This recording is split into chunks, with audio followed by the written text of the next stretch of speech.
Today, this is Steve, and I'm using, I'm taking some, I believe it's a hardwood. It sure feels dense. I'm not sure what kind of wood it is, but you can see it's got all of these nubs and stuff out of it. I think it might be hickory, but I'm not sure. It did come off a deciduous tree, so. But you can see I've removed all the bark, which is necessary in making a large cross. Not a large, well, yeah, wall cross. And it's necessary for me to get all the bark off to do what I want to do. That being said, I'm using an unconventional knife for it. I'm not using a Mora or any kind of a wood knife. I'm using a survival knife, which in this case is the BK-10. It's commonly called the Crewman, and it's was originally designed as a pilot survival knife. So it is a strong piece of very thick steel, and not at all. It's in the Becker line. It's got a skull crusher there, which probably could be used to do this. I never tried it, but it's kind of an unconventional thing to use it for something like this. But I have to say, I'm very impressed with it. It has skinned this piece of wood in pretty much no time flat, and so I'm very impressed with it. And I guess now I'm going to go ahead and cut the edges off this thing, and we'll see. Yeah, it's not bad at all.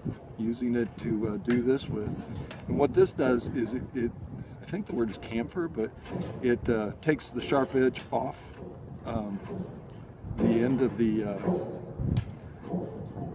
where I've cut it, and I have found that this helps eliminate splitting and just kind of adds to the general drying aspect of it.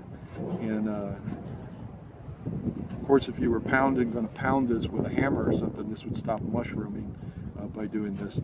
So it just overall has a lot of benefits, and aesthetically I like the way it looks because I can do different things with it.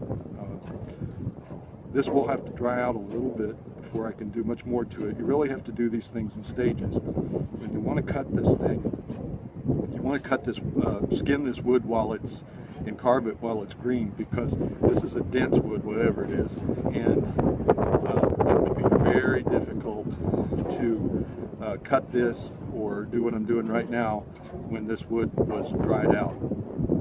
So now there is a chance that this is going to split, and in fact it probably will, because I'm not going to wait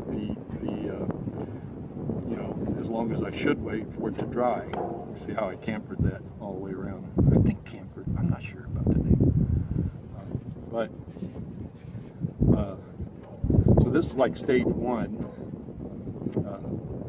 of this thing, and that is just getting the bark off of it so it can dry. I'll go ahead and I'll put some wax or something like that on the ends of it, and that will also help it from splitting. But if it does split, I'm not too concerned. I don't think it'll split a lot, and if it does, it'll just add to the overall look of the cross. So not too worried about it. You can see, I think you can see some of the discoloration. You see the white, and then you see the kind of yellow stuff there.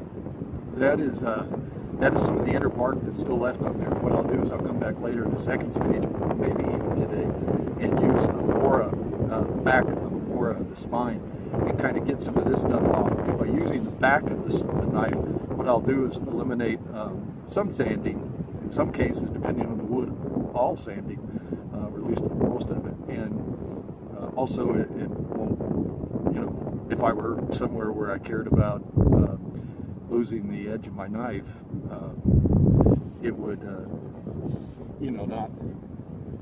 not use the edge. It would be using the spine. So, and people say never use a knife cutting against you. Well, sometimes you have to, and in crafting it's no different. You just have to be careful. You have to know what you're doing. You have to restrict yourself at times, restrict movement. You have to use proper force, and I can honestly say I've cut myself many times on a knife, but it has never been by cutting toward me. So that's for what it's worth, department. When I've cut myself on a knife, it is usually cutting away from me or cutting very up close and cutting myself on the sharp edge. So, okay, thanks so much for hanging with me.